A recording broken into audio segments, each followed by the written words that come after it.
Staff Sergeant Marcus Webb was positioned approximately 200 meters from the compound when he heard the company commander's decision to pull back. The transmission came over the tactical net at 0947 hours on a Tuesday morning in Helmand province.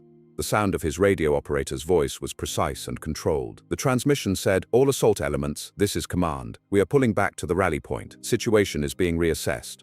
Webb was lying in a firing position on a ridge above the approach route. He had been in that position since 0422 hours that morning. He had moved into position in darkness. He had dug in slowly and carefully so that he did not disturb the rocks or the vegetation in a way that would attract attention. He had waited for sunrise. He had waited for the assault to begin. Now, at 9:47, the assault was being called off. The compound was a fortress, not metaphorically but literally, in the way that structures built in this region of Afghanistan often became fortresses when populated by an adversary who understood fortification. The compound sat on a slight elevation above the valley floor. It had been originally constructed as a traditional Afghan compound, mud brick walls, 8 feet high, internal courtyard, 3 separate structures with connecting covered passages that were originally intended to provide shelter and reduce wind exposure during the brutal winter months. The Taliban had added to the design with the precision of military engineers, machine gun emplacements on the roof of the central structure, pre-positioned so that fire could be directed across all approach vectors. The machine guns were belt-fed PKM weapons, each one capable of delivering 700 rounds per minute. 2 positions. That meant potential fire delivery of 1,400 rounds per minute directed across the courtyard and the approach routes. Secondary positions inside the covered passages, protected by the walls themselves, capable of was indeed occupied by Taliban command personnel. The compound did indeed contain logistics and planning materials. The compound was a legitimate military target, and the decision to clear it had come from a division-level targeting priority. The targeting priority had been developed by the ISAF Intelligence Fusion Cell. The Intelligence Fusion Cell had been operated by both American and British intelligence analysts. The target had been assessed, prioritized, and placed in the top 100 targets for military action in Helmand province. The approach vector had been chosen through a standard tactical planning process. The planning process had involved map reconnaissance, analysis of approaches, assessment of defensive likely positions, and identification of the optimal assault vector. The Marine Company commander and his operations officer had spent approximately 4 hours planning the approach. The approach vector had been chosen from the southwest approach, which offered the best terrain for concealment during the initial movement and the most direct line of approach to the target. The Marine Company of approximately 180 soldiers had been allocated to the assault. That number included the assault element, the supporting fire element, the command element, or to the support element, and the quick reaction force that would provide immediate reinforcement if the assault stalled.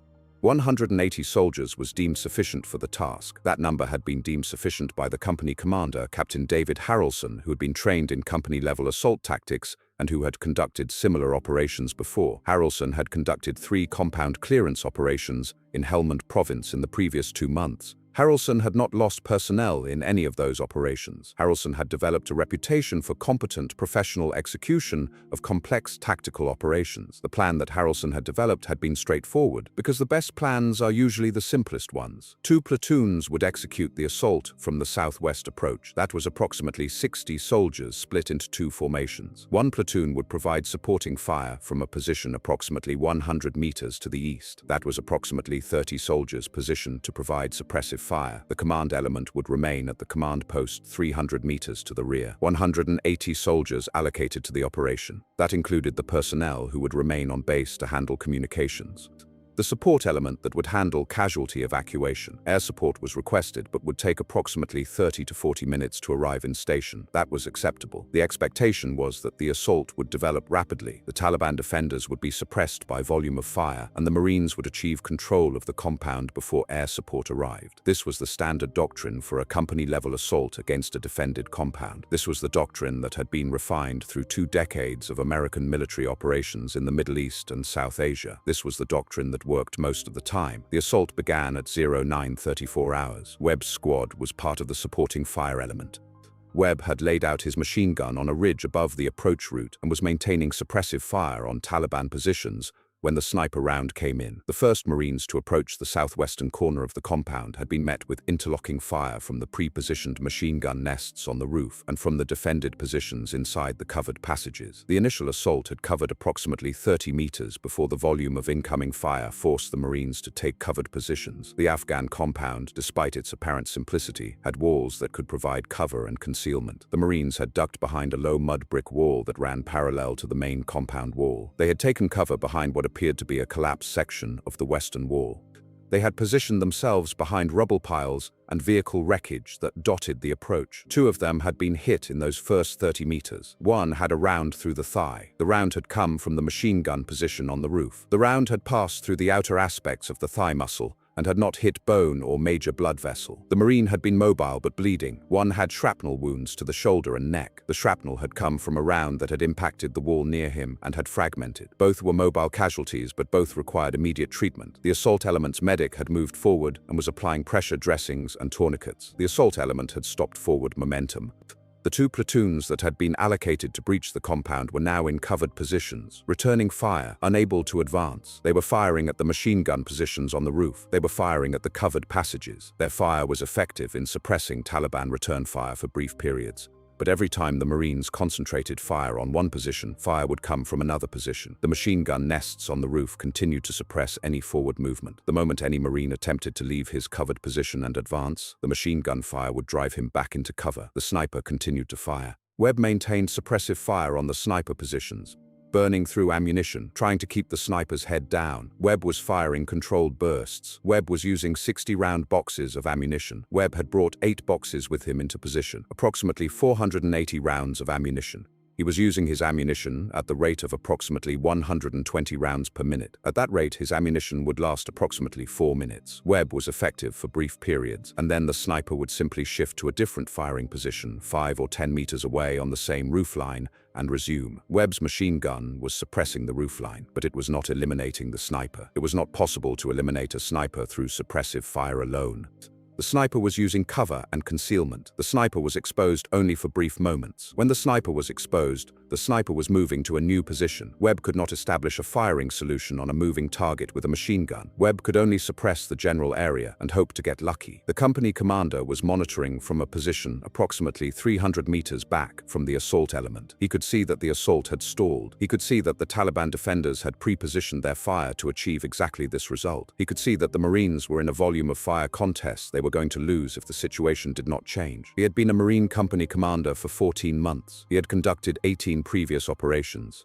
He had lost no personnel in any of those operations. He had developed the confidence that comes from experience and success. He also had the judgment that comes from experience. He understood that the assault was stalled. He understood why the assault was stalled. He understood that the Taliban had done the engineering work to turn the compound into a fortress. He understood that the Marines would not be able to overcome the prepared defensive positions through pure volume of force. He understood that the reinforcements he had available would take time to arrive. He understood that every minute the assault remained stalled was a minute in which additional Taliban reinforcements could arrive from nearby positions. He understood that the intelligence about enemy strength might not be accurate.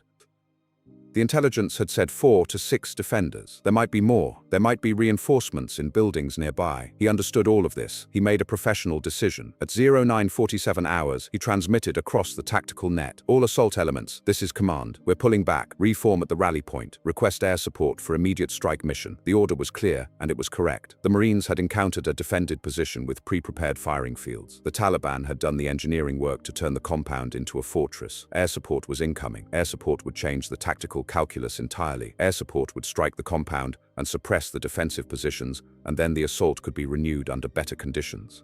Air support would permit the Marines to overwhelm the defending force without the probability of additional casualties. The company commander had assessed the situation and made a decision that a Marine company commander makes.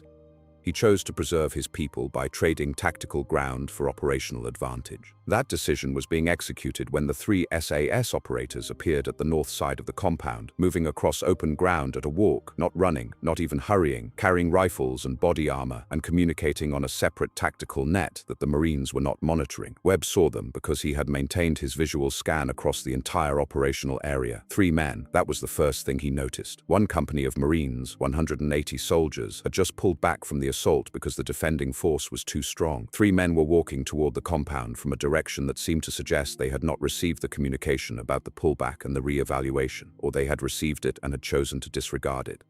Webb watched them cover the distance from the north side of the compound perimeter to the entrance of the main structure. He watched them move into the covered passage that led to the main courtyard. He watched them disappear into the structure. He checked his watch. It was 09:49 hours. 114 seconds had elapsed since the company commander had ordered the pullback. The 3 men had gone in. Webb had no idea who they were. Webb had no idea what unit they represented. Webb understood that they were not American. Webb understood that they had chosen to move forward when the entire Marine company had pulled back. Webb understood that they were about to conduct an assault into a defended compound that had just repelled a company of Marines. Webb heard the first flashbang. SAS flashbang grenades are non-lethal weapons designed to disorient defenders through the combination of light and sound. The sound is approximately 180 decibels. The light is approximately 6 million candle power. The psychological effect is severe. The disorientation is temporary but complete. Flashbangs are used in close-quarters combat to suppress the enemy's ability to respond. The first flashbang detonated inside the structure, then the sound of gunfire inside the compound. Not suppressive fire, deliberate fire, controlled volleys, short, precise bursts. He heard the second flash bang. The structure that had been a fortress moments earlier was being dismantled from inside. The machine gun position on the roof opened fire, but it was no longer suppressing approaching assault elements. It was firing at an internal threat.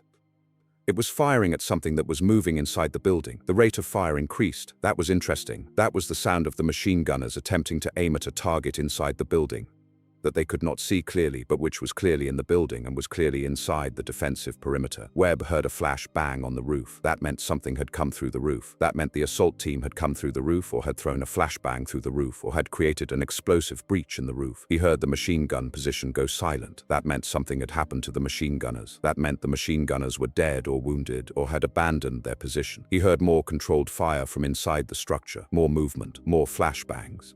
The sound of the assault was compressed into a space of approximately 5 minutes. The assault was rapid. The assault was professional. The assault was being conducted with the precision of people who had trained for exactly this situation. At 09:54 hours, the 3 operators emerged from the same entrance they had entered. They were moving at the same walk. They were not running. They were not urgent. They were not breathing heavily.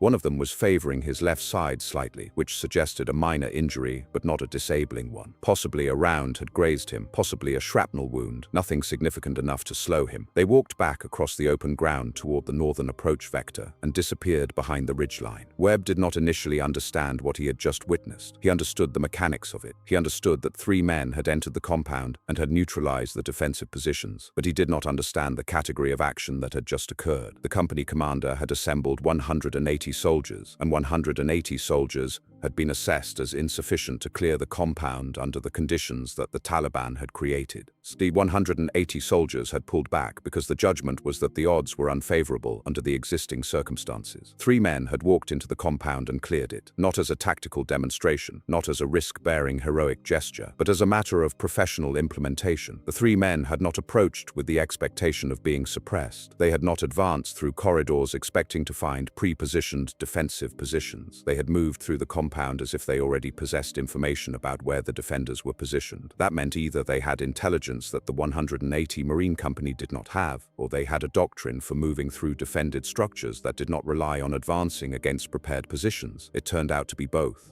The 3 operators had better intelligence. They had access to aerial surveillance platforms that the Marine Company did not have access to. They had access to high-altitude reconnaissance aircraft. They had detailed imagery of the interior courtyard, taken from a high-altitude sensor 3 hours before the operation, that showed exactly where the Taliban defenders had positioned themselves. They had a specific piece of information. The machine gunners were on the roof of the central structure. The snipers were in the covered passages. The reinforcements, if there were any, were in one specific structure on the eastern side of the courtyard. That information architecture was different. The Marine Company had been working with general intelligence about Taliban occupation and fortified positions, The three operators had been working with specific intelligence about exact positions, but that was not sufficient to explain the difference. Better intelligence helps. Better intelligence is significant. Better intelligence is the foundation of any operation. But three men do not clear a compound that 180 trained soldiers have assessed as too dangerous without something else. That something else was doctrine. The three operators had a different understanding of how to move through defended structures. They had a different understanding of timing. They had a different understanding of how to use violence of action inside an enclosed space. They had a different understanding of how to coordinate multiple breaches and how to suppress multiple positions simultaneously. The Marines had been trained in company-level assault tactics. The Marines understood tactics where you use your overwhelming numbers to suppress a defending force from multiple vectors and then advance through the area of effect. That is how you clear a defended compound.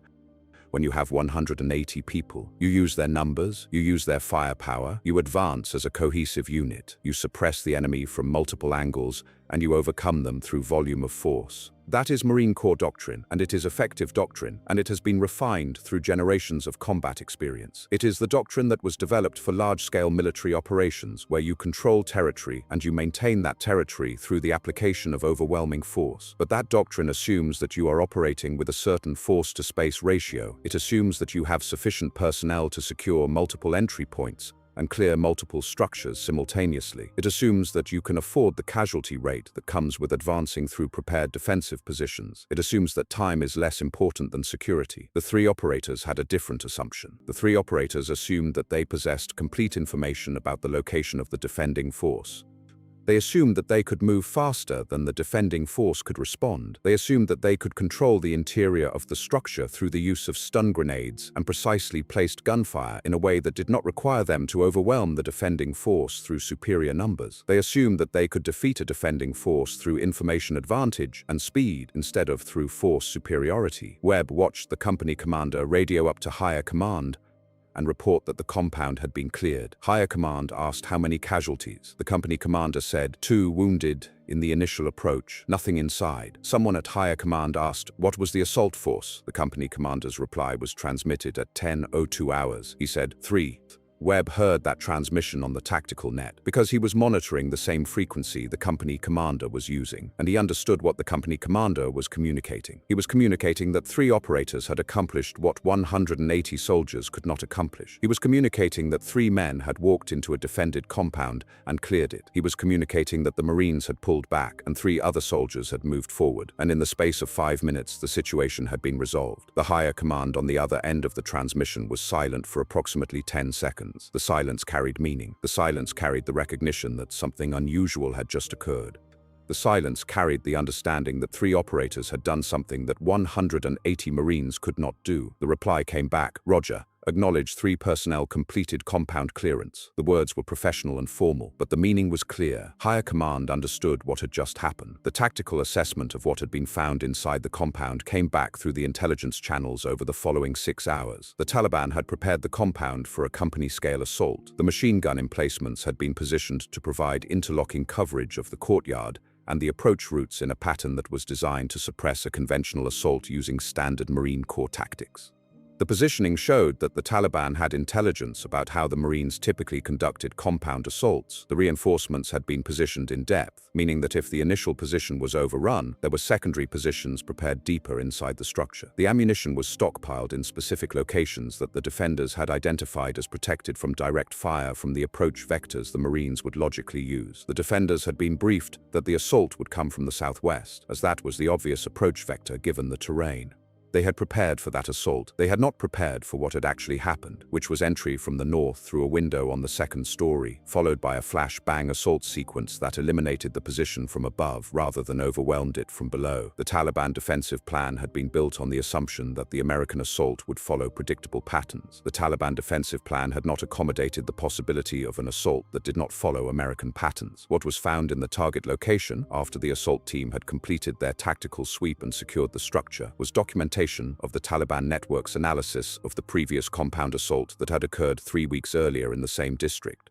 The Taliban commanders had discussed what had happened when the Marines had cleared a different compound using a similar company-level assault doctrine. They had documented the casualties they had sustained. They had documented the success of their pre-positioning strategy. They had written instructions for how to improve the defensive preparations on subsequent compounds. They had specifically instructed that subsequent defensive positions should be built around the assumption of company-scale conventional assaults with suppressing fire from multiple vectors. They had built a doctrine based on what they had learned from previous assaults.